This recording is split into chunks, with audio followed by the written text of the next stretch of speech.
আকাশ তার মা প্রীতি দেবী, বাবা রতন বাবু, জ্যাঠা শ্যামল বাবু, জেঠিমা কমলা দেবী, দুই বোন টিয়া ও দিয়া এবং এক বয়স্ক ঠাকুমা রত্না দেবীর সঙ্গে বাস করে। আসলে সে একজন যৌথ পরিবারের ছেলে, আর যৌথ পরিবারের একমাত্র ছেলে হওয়ায় তার বিয়ে নিয়ে পরিবারের সকলে সবসময় ভীষণ পরিমাণে দুশ্চিন্তা করে। আকাশ যেহেতু ভালো প্রাইভেট সেক্টরে চাকরি পায়, তাই সবাই মিলে আকাশের বিয়ের জন্য সম্বন্ধ খুঁজতে শুরু করে। কিছুদিনের মধ্যে আকাশের সঙ্গে লিলির বিয়ে ঠিক হয়। মা, কিছুদিন পর তোর যৌথ পরিবারে বিয়ে হবে, তাই তুই এত বেলা পর্যন্ত ঘুমাস না। একটু ঘুম থেকে উঠে মায়ের সাথে হাতে হাতে রান্না বান্না কর, কারণ বিয়ের পর তোকে শ্বশুর বাড়িতে গিয়ে সংসারের দায়িত্ব পালন করতে হবে যে। উফ বাপি, তুমি কেন এত তাড়াতাড়ি আমার ঘুমটা ভাঙিয়ে দিলে বলো তো? সবে মাত্র বেলা 11টা বাজে। আমি কালকে রাত্রেবেলা অনেকক্ষণ ফোন দেখেছি, তাই আমার সকালবেলা ঘুম থেকে উঠতে দেরি হচ্ছে।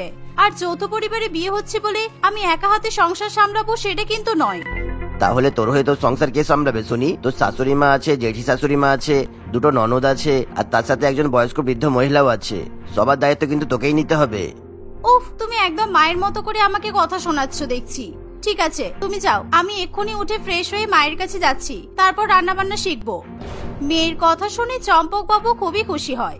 লিলি কোনো মতে ঘুম থেকে উঠে ফ্রেশ হয়ে রান্নাঘরে গিয়ে মায়ের কাছ থেকে বিভিন্ন রকমের বাঙালি রান্না বান্না শিখতে শুরু করে। সে রান্না বান্না করছে এমন সময় তার দুই ননদ তাকে ফোন করে। আমাদের হবু বৌদি, তুমি এখন কি করছো? আমরা দুই ননদ কিন্তু শুধু দিন গুনছি কখন তুমি আমাদের বাড়িতে আসবে, আর আমরা সবাই একসঙ্গে অনেক অনেক আনন্দ করব। এই তো ঘুম থেকে উঠে মায়ের কাছে রান্না শিখছি, কারণ তোমাদের বাড়িতে গিয়ে তোমাদেরকে তো নিজের হাতে খাবার রান্না করে খাওয়াতে হবে, তাই এখন থেকে রান্না বান্না করা শিখছি। বাহ, খুব ভালো বৌদি, খুব ভালো। তুমি আমাদের মা, জেঠিমা আর ঠাকুমার জন্য ভালো মন্দ রান্না শেখো, আর আমাদের দুই ননদের জন্য রান্না বান্না শেখার কোনো দরকার নেই, কারণ আমরা বেশিরভাগ দিন অনলাইনে অর্ডার করে খাই। তুমি শুধু শ্বশুর বাড়িতে এসে আমাদের দুজনকে ভালো করে স্কিন কেয়ার করে দেবে, সাজিয়ে দেবে, তাহলেই হবে। এই টিয়া, তুই অনেকক্ষণ ধরে কথা বলছিস, দে এবার ফোনটা আমাকে দে, আমি কথা বলবো। এই বলে দিয়া তার দিদির হাত থেকে ফোনটা কেড়ে নেয়। বৌদি, মা বলছিল তোমার বাপের বাড়ি থেকে বিয়ের সময় অনেক সুন্দর সুন্দর তত্ত্ব পাঠাবে, তাই তুমি কিন্তু আমাদের দুই বোনের জন্য ব্র্যান্ডেড জামা কাপড়, ব্র্যান্ডেড সাজাগোজের জিনিসপত্র আর ব্র্যান্ডেড ব্যাগ নিয়ে আসবে, কেমন? কারণ আমরা দুই বোনে ব্র্যান্ডেড জিনিসপত্র বেশি পছন্দ করি। এই যৌথ পরিবারটা মোটেই ভালো নয়, কারণ এরা বিয়ে করে রাঁধুনি আর বিউটিশিয়ান একসাথেই চাইছে। কি জানি বিয়ের পর আমার কি হবে। শুধুমাত্র আমার হবু বর ভালো চাকরি করে বলে আমি এই বিয়েতে রাজি হয়েছি, আর এখন থেকেই এই দুই লোভী ননদ আমাকে ফোন করে জিনিসপত্র চাইতে শুরু করে দিয়েছে। দুই ননদের সঙ্গে হবু বৌদির কথা বলা হয়ে গেলে তারা দুজনে ফোন রেখে দেয়। কিছুদিনের মধ্যেই আকাশ এবং লিলির খুবই ধুমধাম করে বিয়ে হয়। বিয়ের পর থেকেই লিলি যৌথ পরিবারের দায়িত্ব সামলাতে শুরু করে। সে একা একাই যৌথ পরিবারের দায়িত্ব সামলাতে সামলাতে একেবারে নাজেহাল হয়ে পড়ে। প্রথমেই শুরু হয় তার জীবনে তার শাশুড়ি মায়ের শাসন বারণ। কি হলো বৌমা, সে কখন থেকে জলখাবারে 50টা লুচি আর এক কড়াই আলুর দম রান্না করছো? এতক্ষণ ধরে রান্না করলে হবে? তাড়াতাড়ি করে জলখাবার রান্না করে আমাদেরকে খেতে দাও, তারপর আবার দুপুরে রান্না বান্না করা বাকি আছে। একটু অপেক্ষা করুন মা, আমি এক্ষুনি রান্না করে নিয়ে যাচ্ছি, কারণ আমার তো দুটো হাত, 10টা নয়। আর এই দুটো হাত দিয়ে আপনাদের জন্য 50টা লুচি করা, এক কড়াই আলুর দম করা কি মুখের কথা বলুন? বাবা, তোমার তো দেখছি ভালোই মুখ আছে, আমি অত কথা শুনতে চাই না। তাড়াতাড়ি জলখাবার করে খেতে দাও, কারণ 10টার পর আমাদের বাড়িতে কেউ জলখাবার খায় না। এই কথা শুনে লিলি তাড়াতাড়ি করে জলখাবার রান্না করতে শুরু করে দেয়। জলখাবার রান্না হয়ে যাওয়ার পর সে খাবার পরিবেশন করলে যৌথ পরিবারের সকলে একসঙ্গে বসে সেই খাবার খায়, কিন্তু তারা একবারও লিলির জলখাবার খাওয়ার বিষয় জিজ্ঞাসা করে না। বৌমা, লুচিগুলো কেমন করে ভেজেছো কি জানি, একেবারে কাঁচা কাঁচা আছে, পরের বার থেকে আরো কড়া কড়া লুচি ভাজবে। আর দুপুরবেলা আমার ছেলে সবার খাওয়ার জন্য 20টা মাছ কিনে এনেছে, 2 কেজি পাঁঠার মাংস এনেছে। তুমি সবার জন্য মাছের কালিয়া, পাঁঠার মাংস আর পোলাও রান্না করবে। শাশুড়ি মায়ের রান্নার এমন ফিরিস্তি শুনে লিলির মাথা একেবারে ঘুরে যায়। সে আবার রান্নাঘরে রান্না করতে চলে যায়। সেই সময় তাকে তার জ্যাঠা শ্বশুর মশাই ডাকাডাকি করতে শুরু করে। শ্যামল বাবুর গলা শুনে লিলি তাড়াতাড়ি দৌড়ে বাইরে বেরিয়ে আসে। বৌমা, দেখো না, তোমার জেঠি শাশুড়ি সকাল থেকে জামা কাপড় কাচ্ছে আর আমাকে ছাদে গিয়ে জামা কাপড় মেলে দিয়ে আসতে বলছে। আমার তো একই কোমরে ব্যথা, বলো এই বয়সে আমি বারবার ছাদে ওঠানামা করতে পারি? আমি বুঝতে পেরেছি, কিন্তু আপনি আমাকে ডাকলেন কেন? আমি কি করতে পারি বলুন? আসলে তুমি আমাদের যৌথ পরিবারের একমাত্র বৌমা, তাই বাড়ির রান্না বান্না করার সাথে সাথে গুরুজনদের খেয়াল রাখা তোমারই তো দায়িত্ব। তুমি এই জামা কাপড়ের বালতিগুলো নাও, তারপর ছাদে গিয়ে ভালো করে মেলে দাও, আর জামা কাপড় মেলা হয়ে গেলে তুমি আবার রান্না করো, কেমন? এই বলে শ্যামলবাবু জামা কাপড়ের বালতি লিলির হাতে ধরিয়ে দেয় আর সে চায়ের দোকানে আড্ডা মারতে চলে যায়। লিলি প্রথমে ছাদে গিয়ে কষ্ট করে জামা কাপড় মেলে এবং তারপর আবার রান্নাঘরে এসে খাবার রান্না করতে শুরু করে। রান্না বান্না হয়ে গেলে সে সবাইকে খাবার পরিবেশন করে খাওয়ায়, আর তার হাতের রান্না ভালো হওয়ায় সকলে পাত পেরে বেশি বেশি করে খাবার খায়। সেই কারণে লিলির খাওয়ার জন্য কোনো খাবারই আর অবশিষ্ট থাকে না। তাকে সকালবেলার বাসি লুচি আর আলুর দম খেয়ে পেট ভরাতে হয়। লিলির খাওয়া দাওয়া হয়ে গেলে সে যখন ঘরে ঘুমাতে যাবে সেই সময়, ও নতুন বৌমা কই গেলে? সকাল থেকে তো এই বুড়ি ঠাকুমার কাছে একবারও এসে মুখ দেখালে না, একবার আমার ঘরে আসো। ও নতুন বৌমা, নতুন বৌমা। সবেমাত্র লিলির চোখে ঘুম জড়িয়ে এসেছিল, ঠিক সেই সময় ঠাকুমার গলা শুনে তার ঘুম ভেঙে যায়। এর ফলে লিলি একেবারে বিরক্ত হয়ে ওঠে। আমার আর ভালো লাগে না, এখন শুধু এই বুড়িটার ডাকটাই বাকি ছিল, সেও এখন ডাক দিচ্ছে। আমি কি জীবনে একটুও শান্তি পাবো না? ঈশ্বর, তুমি কেন আমাকে এত বড় যৌথ পরিবারে বউ করে পাঠালে? সব কাজ আমাকে একাই করতে হচ্ছে। কই গো নতুন বৌমা, কানের মাথা খেয়ে বসে আছো নাকি? কখন থেকে তোমাকে ডাকছি। আমার বয়স হয়ে গেছে বলে দেখছি এই বাড়িতে আমাকে কেউ আর পাত্তাই দিচ্ছে না। লিলি তাড়াতাড়ি করে ঠাকুমার ঘরে যায়। সে দেখে যে তার ঠাকুমা খাটের উপর শুয়ে আছে। কি হয়েছে ঠাকুমা, এখন আমাকে ডাকছেন কেন? সবেমাত্র 4টে বাজে, এখনো তো আপনার চা খাওয়ার সময় হয়নি। আর 1 ঘন্টা পার হোক, আমি আপনাকে ঠিক গরম গরম দুধ চা আর বিস্কুট দিয়ে যাব, আপনি চিন্তা করবেন না। আমি চা খাওয়ার জন্য তোমাকে ডাকিনি, আসলে দুপুরবেলা খাওয়ার পর থেকে আমার হাঁটুতে বাতের ব্যথা শুরু হয়েছে। তুমি রান্নাঘর থেকে একটু শুকনো লঙ্কার তেল আর মেথি গরম করে নিয়ে এসো, তারপর আমার হাঁটুতে ভালো করে মালিশ করে দাও। তেল মালিশ না করলে আমার পায়ের ব্যথা কমবে না। আচ্ছা ঠিক আছে, তাই হবে। এই বলে লিলি রান্নাঘরে যায়। সে তার ঠাকুমার জন্য ভালো করে তেল গরম করে নিয়ে আসে। সেই তেল রত্নাদেবীর পায়ে ভালো করে মালিশ করে দেয়। রত্নাদেবীর পায়ে তেল মালিশ করার পর তাকে তার 2 ননদ ঘরে ডাকে। যৌথ পরিবারের একমাত্র বৌমা এবার তার 2 ননদের ফরমাস পূরণ করতে চলে যায়। বৌদি, আজকে বিকেলবেলা আমার প্রিয় বান্ধবীর জন্মদিন, তাই তুমি আমাকে ভালো করে ভুরু প্লাক আর ফেসিয়ালটা করে দাও তো। কতদিন ভালো করে মুখে ফেসিয়াল করা হয় না। আর বৌদি, আমি তোমাকে বলেছিলাম না আমাদের জন্য ব্র্যান্ডেড জামা কাপড়, ব্র্যান্ডেড ব্যাগ নিয়ে আসতে, কিন্তু তোমার বাবা মা বিয়ের তত্ত্বে আমাদের জন্য একেবারে পাতি জামা কাপড় আর পাতি ব্যাগ দিয়েছে। তোমার বাপের বাড়ির কাছ থেকে এরকম জিনিসপত্র আশা করা যায় না বৌদি। আসলে ব্যাপারটা কি বলতো, আমি কিংবা আমার বাপের বাড়ির লোক বুঝতে পারিনি যে তোমাদের এরকম লোভ হবে, আর তোমরা এত বড় পরিবারে একমাত্র বউ নিয়ে এসে তাকে একেবারে কাজের মাসির মতো খাটাতে শুরু করবে। যদি এটা আমার বাবা মা আগে জানতো, তাহলে তোমাদের পরিবারে আমাকে কোনোদিনও বিয়ে দিত না। আর আমি তোমাদের জন্য কোনো ভুরু প্লাক কিংবা ফেসিয়াল কিছুই করতে পারবো না। তোমরা নিজেদের কাজ নিজেরাই করে নাও। এই বলে লিলি নিজের ঘরে চলে যায়। টিয়া এবং দিয়া তাদের এরকম অপমান কিছুতেই সহ্য করতে পারে না, তাই তারা কাঁদতে কাঁদতে সকলের কাছে বৌদির নামে নালিশ করতে চলে যায়। আর ইচ্ছা করে তারা তাদের মাকে সব ঘটনা বাড়িয়ে বাড়িয়ে বলে। সেই মুহূর্তে বাড়ির সকলে মিলে লিলিকে বকাবকি করতে শুরু করে দেয়। তোমার এত বড় সাহস, তুমি আমার সোনার টুকরো 2 মেয়েকে এত বড় বড় কথা শুনিয়েছো। তোমার বাবা মা দেখছি তোমাকে কোনো শিক্ষাই দিতে পারেনি। আজ যৌথ পরিবারে বিয়ে করে সকলের সাথে মানিয়ে গুছিয়ে চলতে হয়, সেটা তুমি জানো না? এই জন্য তোমার শাস্তি প্রাপ্য। আমার মেয়েদেরকে এরকম ভাবে বিরক্ত করার জন্য তোমার শাস্তি প্রাপ্য। হ্যাঁ মা, তুমি ঠিক কথাই বলেছো। এর জন্য ওর এই শাস্তিটাই প্রাপ্য। আর ওর শাস্তি হিসেবে আমরা ওর বাপের বাড়ি যাওয়া বন্ধ করে দিলাম, কেননা এই সপ্তাহে শনি রবিবার তোর মা বাবা আমাদেরকে নিমন্ত্রণ করেছিল। তাই আমরা এখনই ফোন করে জানিয়ে দেবো যে আমরা যেতে পারবো না। আর তাছাড়া জীবনেও আমরা লিলিকে ওর বাপের বাড়িতে পাঠাবো না। আকাশের এমন কথা শুনে লিলি খুবই ভয় পেয়ে যায়, আর সে খুবই কান্নাকাটি করতে শুরু করে। তোমরা আমার সঙ্গে এরকম করো না। আমি আর কোনোদিনও আমার 2 ননদের সঙ্গে মুখে মুখে তর্ক করব না। আমার ভুল হয়ে গেছে, কিন্তু তোমরা আমার বাবা মায়ের সঙ্গে দেখা করা বন্ধ করে দিও না। লিলির কোনো কথাই কেউ শুনতে চায় না। এভাবে দেখতে দেখতে তার বাপের বাড়িতে যাওয়া পর্যন্ত বন্ধ হয়ে যায়। দিনে দিনে যৌথ পরিবারের সকলে লিলিকে দিয়ে আরো বেশি পরিমাণে কাজ করাতে থাকে।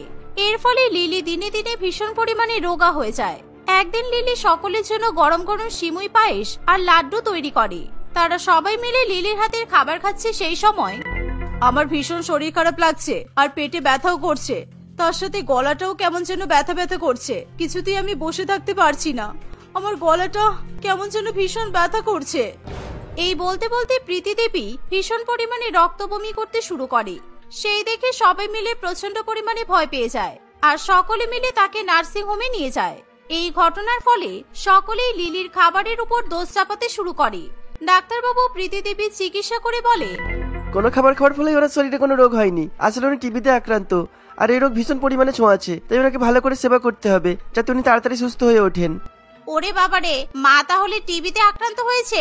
আমরা কিন্তু মায়ের সেবা করতে পারবো না, কারণ আমাদের যদি এই রোগ হয়ে যায় তাহলে আমাদের কে সেবা করবে? তাই বলছি কি দাদা, মাকে বরং এই দাতব্য চিকিৎসালয়ে ফেলে রেখে দে, তাহলে মা তাড়াতাড়ি সুস্থ হয়ে যাবে, বাড়িতে নিয়ে যাওয়ার কোনো দরকার নেই। হ্যাঁ, বৌমাকে এখন বাড়িতে নিয়ে যাওয়ার কোনো দরকার নেই, কারণ আমি এমনিতেই বয়স্ক। তাই আমি যদি কোনো বিপদে পড়ি বা আমার যদি প্রাণহানি হয় তখন কি হবে? আমার বয়স হলেও আমি তো তাড়াতাড়ি মরতে চাই না। আপনারা কি মানুষ নাকি অমানুষ বলুন তো? বাড়ির একজন সদস্যের সঙ্গে আপনারা এরকম ব্যবহার কিভাবে করতে পারেন? আপনাদের লজ্জা করে না? যতক্ষণ পর্যন্ত উনি সুস্থ ছিলেন ততক্ষণ পর্যন্ত আপনাদের কাছে ভালো ছিল, আর এখন উনি ছোঁয়াচে রোগে আক্রান্ত হয়েছে তাই খারাপ হয়ে গেলেন। আপনাদের কাউকে ওনার সেবা করতে হবে না, আমি আমার শাশুড়ি মায়ের সেবা যত্ন করব। না না, আমরা মায়ের দায়িত্ব কেউ নিতে পারবো না, কেননা তুমি যে বলছো তুমি মায়ের সেবা করবে, তারপর তোমার কিছু হলে তোমার সেবা কে করবে? আর তার চেয়ে ভালো মা এখানেই থাকুক, সরকারি ওষুধপত্র খাক, তাতে যদি ভালো হয় তো ভালো হবে, তা না হলে কিছু করার নেই। নিজের পরিবারের এমন কথা শুনে প্রীতি দেবী আরো ভীষণ পরিমাণে ভেঙে পড়ে। সে প্রচন্ড পরিমাণে কান্নাকাটি করতে থাকে।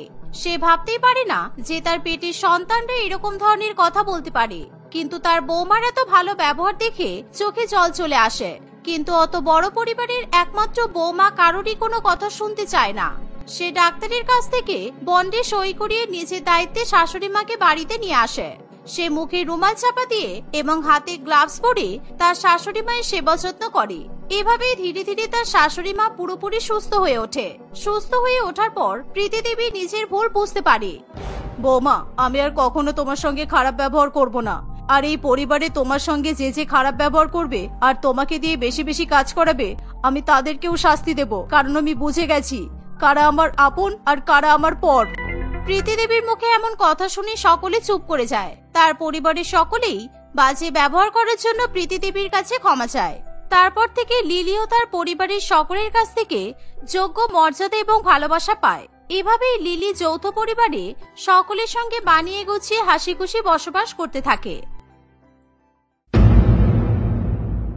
কবিতা বিষ্ণুপুর শিক্ষানিকেতন স্কুলের ক্লাস 12-এর ছাত্রী ছিল। টুকটুকি নামে কবিতার এক খুবই কাছের বন্ধু ছিল।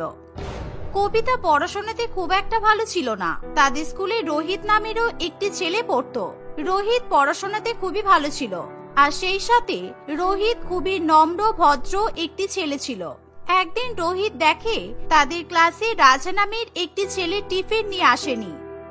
এই দেখে রোহিতের খুবই মায়া হয়, তাই সে রাজার কাছে গিয়ে বলে, এই নে রাজা, আমার কাছে 20 টাকা আছে, তুই এটা নিয়ে কিছু খেয়ে নে, আমি জানি তোর খুব খিদে পেয়েছে। নে নে, ধর ধর, তাড়াতাড়ি ধর, তাড়াতাড়ি বাইরে থেকে গিয়ে কিছু খেয়ে নে, না হলে টিফিন শেষ হয়ে যাবে যে, আর এখনো তো 4-4টে ক্লাস বাকি, না খেয়ে ক্লাস করলে তোর পড়াশোনা মাথায় ঢুকবে না তো। রাজা রোহিতের কাছ থেকে 20 টাকা নিয়ে টিফিন খেতে চলে যায়। তখন সেখানে কবিতার বন্ধু টুকটুকি এসে বলে, তুই ওকে টাকাটা দিয়ে দিলি কেন রোহিত? ওটা তো তোর হাত খরচের টাকা, তোর বাড়ি থেকে তোকে টাকা দেয় কিছু কিনে খাওয়ার জন্য।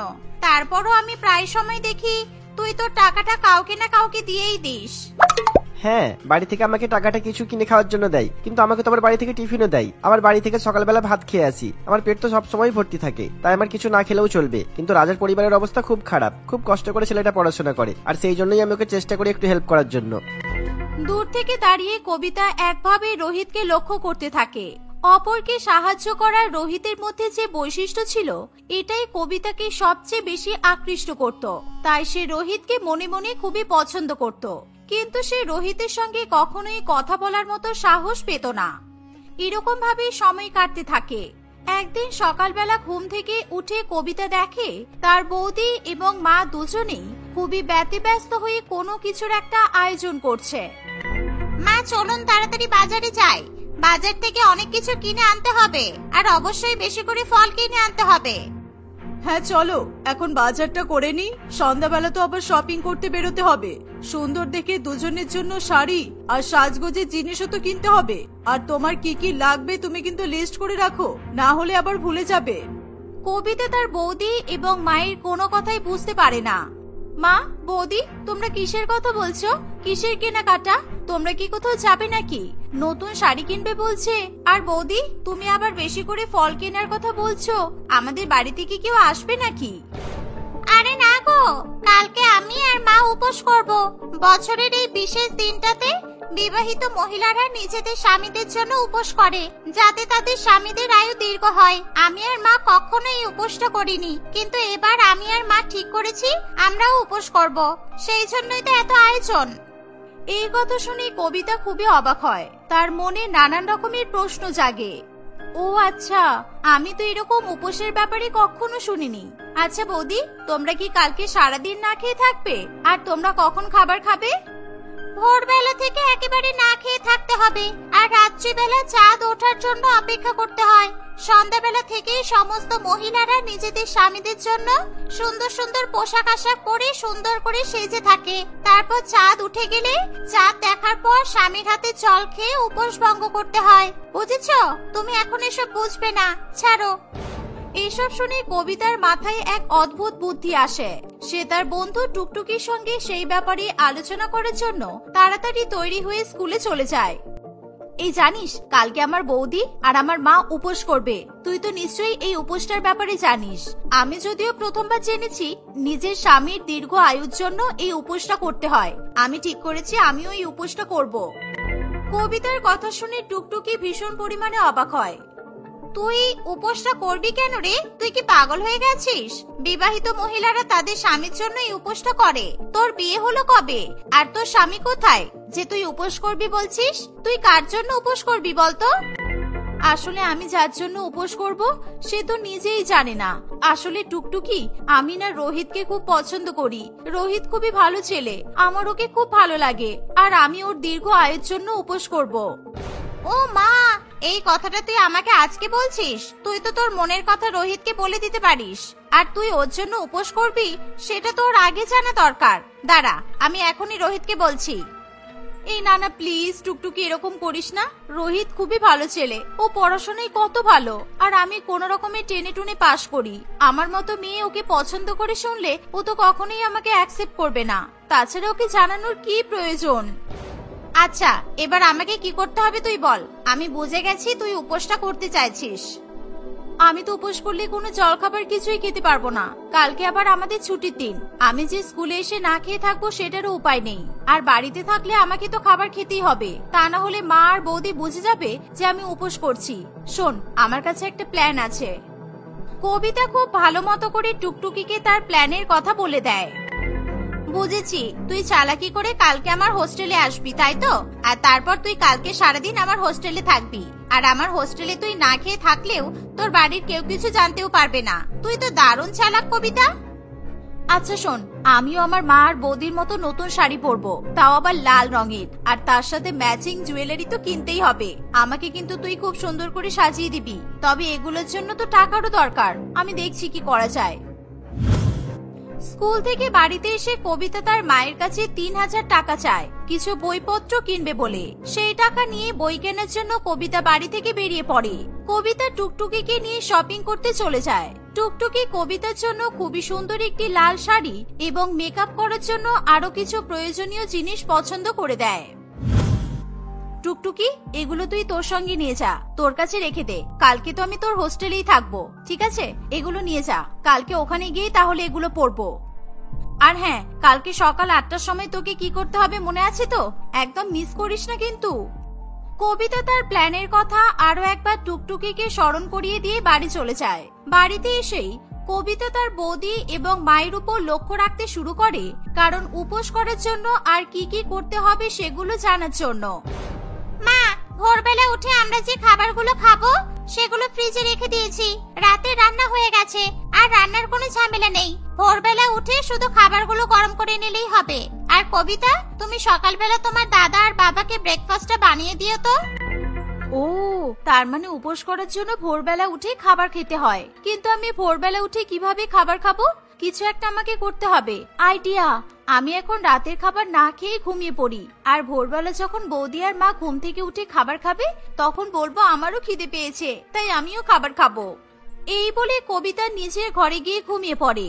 রাত্রিবেলা তার মা এবং বৌদি তাকে অনেকবার করে খাবার খাওয়ার জন্য ডাকলেও সে কিছুতেই খাবার খেতে ওঠে না। ভোরবেলা তিতলি এবং তার শাশুড়ি মা উপোস করার জন্য খাবার খেতে উঠলে কবিতাও ঘুম থেকে উঠে আসে। তোমরা আমাকে ঘুম থেকে ডাকোনি কেন? আমার খুব খিদে পেয়েছে, তাড়াতাড়ি খেতে দাও।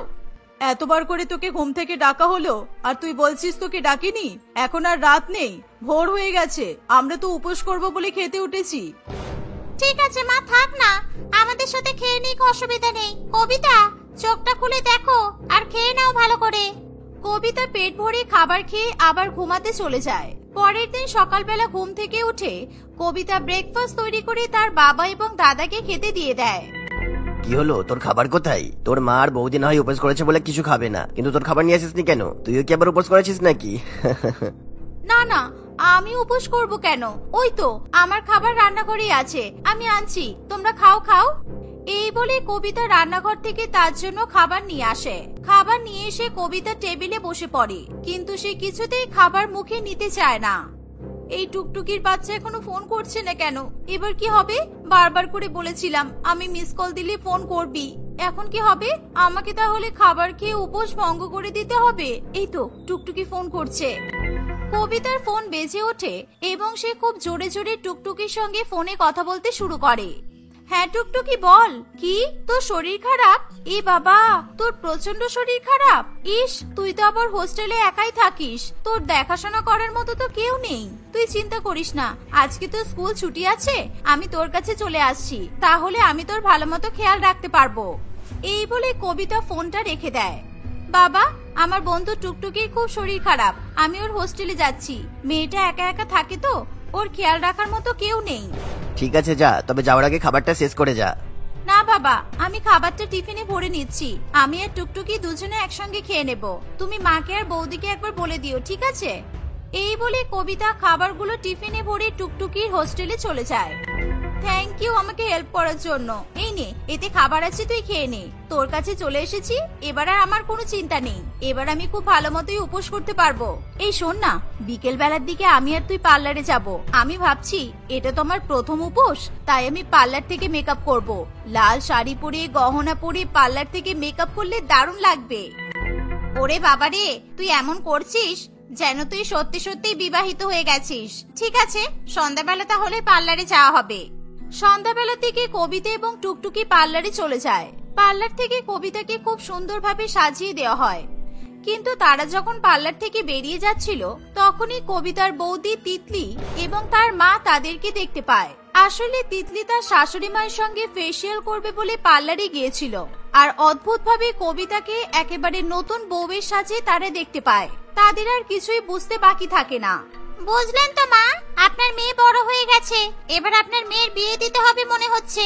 আমাদের কবিতা কার জন্য উপোস করছে এটা তো আমাদেরকে এবার জানতেই হবে। অন্যদিকে কবিতা ও টুকটুকি কিছু জানতেও পারে না। কবিতা টুকটুকিকে হোস্টেলে নিয়ে আসার পর তারা দুজনেই ছাদে চলে যায়, কিন্তু সেখানে গিয়ে কবিতা চমকে ওঠে, কারণ সেখানে রোহিত আগে থেকে দাঁড়িয়ে ছিল। কি অবাক হলি তো? রোহিতকে আমি আমার দাদা সাজিয়ে এখানে নিয়ে এসেছি। তুই রোহিতের জন্য এত মন দিয়ে উপোস করেছিস, আর রোহিত সেটা জানবে না তা কি করে হয়? সত্যি আমি কখনো ভাবিনি আমার দীর্ঘায়ুর জন্য কেউ উপোস করবে বলে। থ্যাংক ইউ কবিতা। আর একটা কথা, আমিও তোমাকে পছন্দ করি, কিন্তু আমিও কোনোদিনও তোমাকে বলার সাহস পাইনি। এই শুনে কবিতা খুবই খুশি হয়। আরে চাঁদ উঠে গেছে, চাঁদ উঠে গেছে। রোহিত, তাড়াতাড়ি এবার কবিতাকে নিজের হাতে জলটা খাইয়ে দে, তবেই তোর উপোসটা সম্পূর্ণ হবে। কবিতা রোহিতের হাতে জল খেয়ে বাড়িতে চলে আসে। বাড়িতে এসেই সে তার পরিবারের সকলকে এক জায়গায় কোনো একটা বিষয় নিয়ে আলোচনা করতে দেখে অবাক হয়। আর দেরি করা যাবে না, আমরা কালকেই ছেলেদের বাড়িতে যাব আর বিয়ের পাকা কথাটা বলেই আসবো। কবিতা, কালকে আমরা তোর জন্য ছেলে দেখতে যাচ্ছি। এই শুনে কবিতা খুবই ভয় পেয়ে যায়। ছেলে আমার জন্য? কিন্তু কেন? এত তাড়াতাড়ি আমার বিয়ে দেবে কেন তোমরা? আর কোন ছেলেকে দেখতে যাবে তোমরা? কেন, যে ছেলের জন্য তুমি আজকে উপোস করেছিলে সেই ছেলেটাকেই তোমরা দেখতে যাব। তুমি কি ভেবেছো আমরা কিচ্ছু জানতে পারবো না? আমরা সব জেনে গেছি। তুমি যে ছেলেটাকে পছন্দ করেছো সেই ছেলেটা সত্যিই খুব ভালো, আমাদের সবার খুব পছন্দ হয়েছে। তবে তুমি একটাবার অন্তত আমাকে বলতে পারতে, তাহলে হয়তো আমি তোমাকে অনেক আগেই হেল্প করতে পারতাম। এই শুনে কবিতা ভীষণ খুশি হয়। পরের দিন কবিতার পরিবার রোহিতের পরিবারের সঙ্গে কথা বলার জন্য যায়। কবিতাকেও রোহিতের বাবা মায়ের খুবই পছন্দ হয়। যেহেতু কবিতা এবং রোহিত এখন ক্লাস 12-এ পড়ে, তাই তাদের দুজনের বিয়েটা পাকা করে রেখে দেওয়া হয়। কলেজ পাশ করার পর রোহিত একটা ভালো চাকরি পেয়ে গেলে রোহিত এবং কবিতার বিয়ে হয়। বিয়ের পর তারা হাসি খুশিতে সংসার করতে থাকে।